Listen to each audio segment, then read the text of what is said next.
السلام علیکم ورحمۃ اللہ وبرکاتہ۔ سورۃ البقرہ آیت نمبر 244۔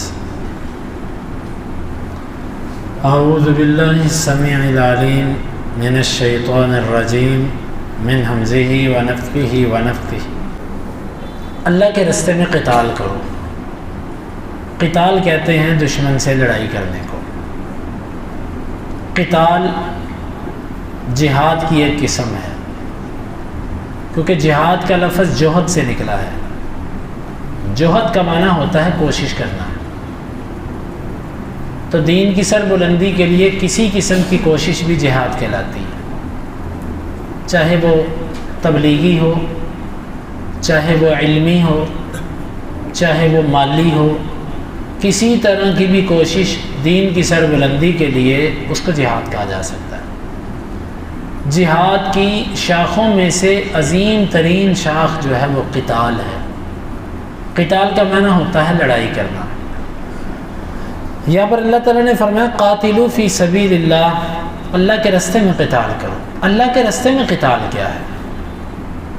اللہ کے راستے میں قتال سے مراد ہے ان لوگوں سے لڑائی کرنا جن لوگوں سے لڑائی کا اللہ نے حکم دیا ہے۔ لہذا مسلمان سے لڑائی کرنا، دین پر چلنے والے سے لڑائی کرنا، یہ قتال فی سبیل اللہ میں نہیں آتا۔ اور اسی طرح کفار سے لڑنے والا بھی اس وقت تک فی سبیل اللہ نہیں ہے جب تک اس کی نیت خالص نہیں۔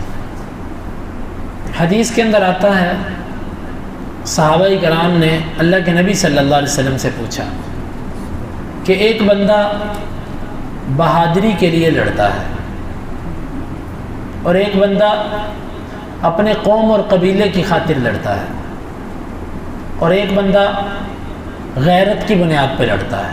یہی لڑائیاں ہوتی ہیں، کوئی بندہ اپنی جرأت دکھانے کے لیے، کوئی بندہ کہ میری قوم لڑ رہی ہے میں اس لیے لڑوں گا، اور کوئی بندہ ویسے غصے میں آ گیا، غیرت میں آ گیا، اس وجہ سے لڑائی۔ آپ صلی اللہ علیہ وسلم نے فرمایا کہ نہیں، جہاد کیا ہے؟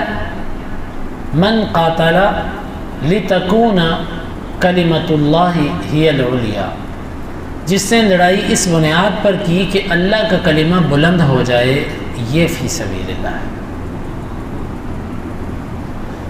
اب اللہ کے نبی صلی اللہ علیہ وسلم کی اتنی واضح حدیث کے ہوتے ہوئے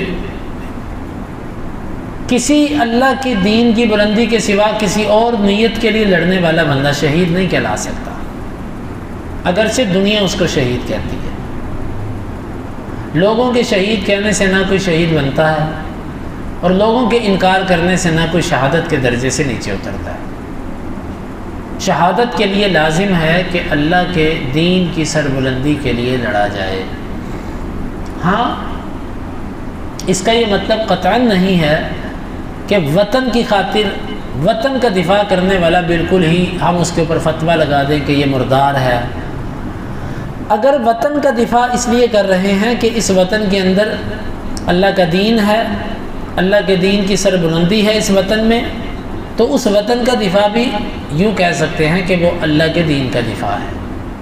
لیکن اگر یہ چیز نہیں ہے، خالصتاً صرف اور صرف اس لیے لڑا جا رہا ہے کہ ایک خطہ، ایک ٹکڑا ہمیں ملا ہے، بس یہ ہمارا ہے، ہم نے اس کا حفاظت کرنی ہے، تو یہ جہاد نہیں ہے۔ میری اس بات کو اچھی طرح فرق کو سمجھیے گا۔ ہر خطے کا دفاع بھی قابل مذمت نہیں ہے۔ خطے کا دفاع قابل مذمت اس وقت بنتا ہے جب اس میں اللہ کی رضا مقصود نہ ہو۔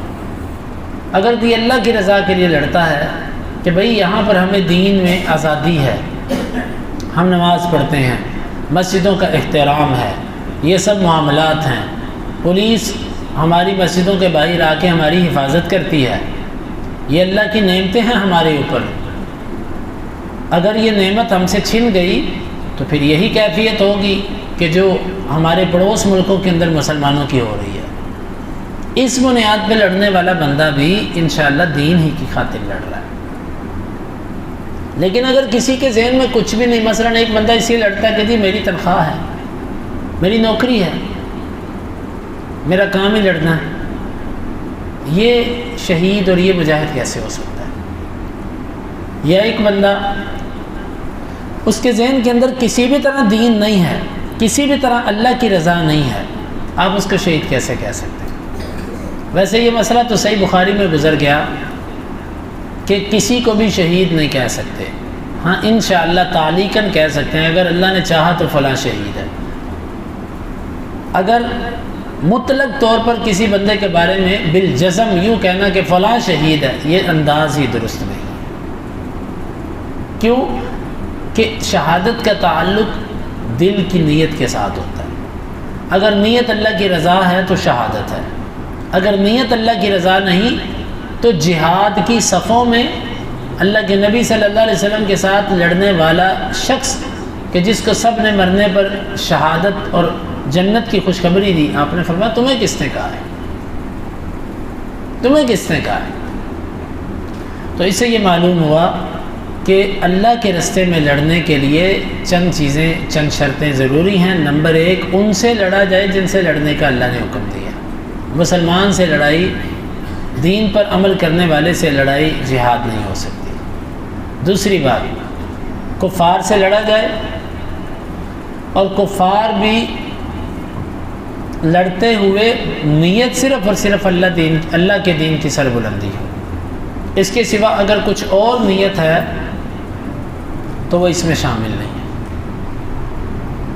وَاعْلَمُوا أَنَّ اللَّهَ سَمِيعٌ عَلِيمٌ، اللہ تعالیٰ سنتا ہے اور جانتا ہے۔ ان دو صفات کا ذکر کیا، یعنی اگر تم اپنی زبان سے کوئی ایسی بات کہتے ہو جو جہاد فی سبیل اللہ کے منافی ہے تو اللہ اسے سن لے گا۔ علیم، علم رکھنے والا ہے، یعنی تمہارے دلوں کے اندر تمہاری نیتوں میں کیا ہے، تم اسے زبان پر نہیں بھی لے کر آتے تو اللہ کو اس کا علم ہے۔ اللہ سے یہ چیز چھپی ہوئی نہیں ہے۔ یہ ہے اس آیت مبارکہ کا مطلب۔ اللہ رب العالمین سے دعا ہے اللہ تعالی ہمیں اس کو سمجھنے کی اور عمل کی توفیق عطا فرمائے۔